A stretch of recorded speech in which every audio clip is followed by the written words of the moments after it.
Lamentation chapter 3 verses 22 to 23. Because of the Lord's great love, we are not consumed, for His compassions never fail. They are new every morning. Great is your faithfulness.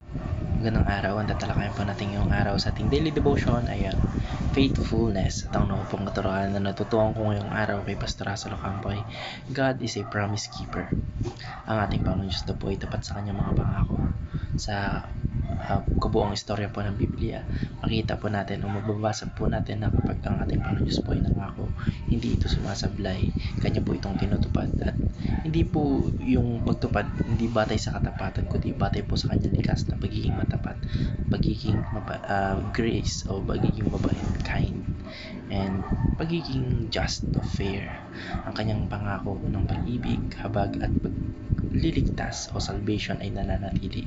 Kapag sinabi pong God is a promise keeper, ito po ay tumutukoy sa katotohanan ng hindi kailanman nagsinungaling o naging sinungaling ang ating Panginoon Diyos. At ano mo pong mga bagay na kanyang ipinangako ay kanyang isa sa katuparan sa tamang panahon.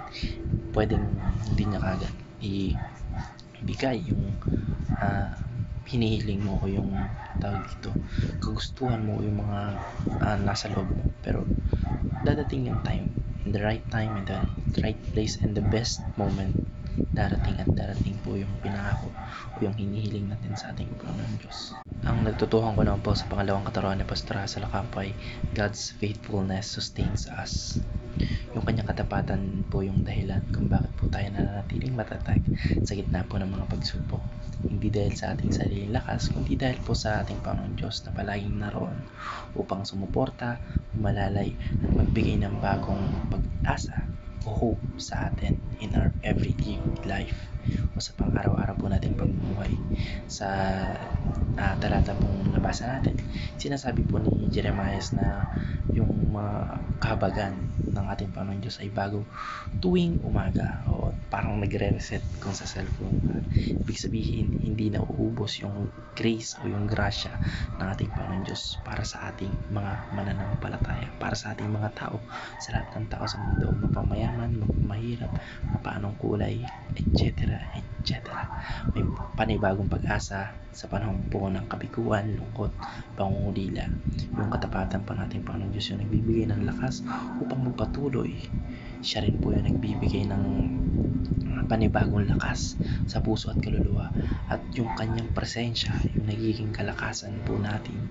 Dahil tapat ang ating Panginoon Diyos, alam natin hindi niya tayo pababayaan kahit kailan. Sa mga time na down tayo, sa mga time na feeling natin wala na tayong kakampi, sa mga time na nagsasucess tayo, sa mga time na naliligaw tayo ng landas, at nandun lang po ang ating Panginoon Diyos. Lagi po tayong minamasdan, hindi niyo po tayo pinapabayaan.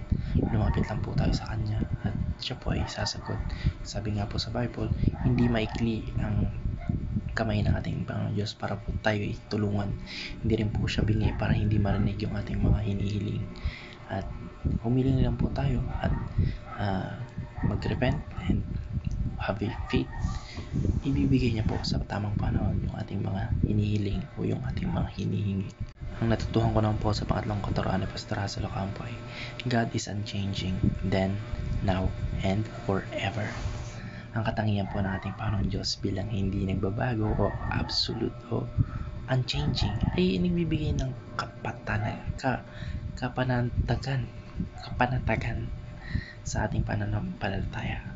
Sa isang mundong puno po ng pagbabago, fear, and hindi katiyakan o hindi sure, ay napakahalaga po o sobrang crucial na malaman po na may isang Diyos na hindi pa bago-bago o absolute.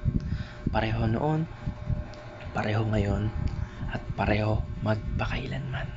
Ang ating Panginoon Diyos po na tapat noong panahon ni Jeremiah ay siya ring Diyos na tapat sa ating ngayon. Hindi nagbabago ang kanyang pag-ibig, habag at layunin para sa kanyang mga anak, para sa kanyang mga nilikha, para sa kanyang mga nilalang. Ibig sabihin po, kung siya po ay naging maawain noon, ganun pa rin siya ngayon, at ganun pa rin siya bukas, ganun pa rin siya magpakailanman. kanyang mga plano ay hindi nagbabago sa panahon, sirkunstansya o kasalanan ng tao. Siya po ay Diyos ng pangako, Diyos ng karapatan o katapatan rather, at Diyos na hindi nagbabago magpakailanman. And yun lamang po. Maraming salamat and God bless. Amen.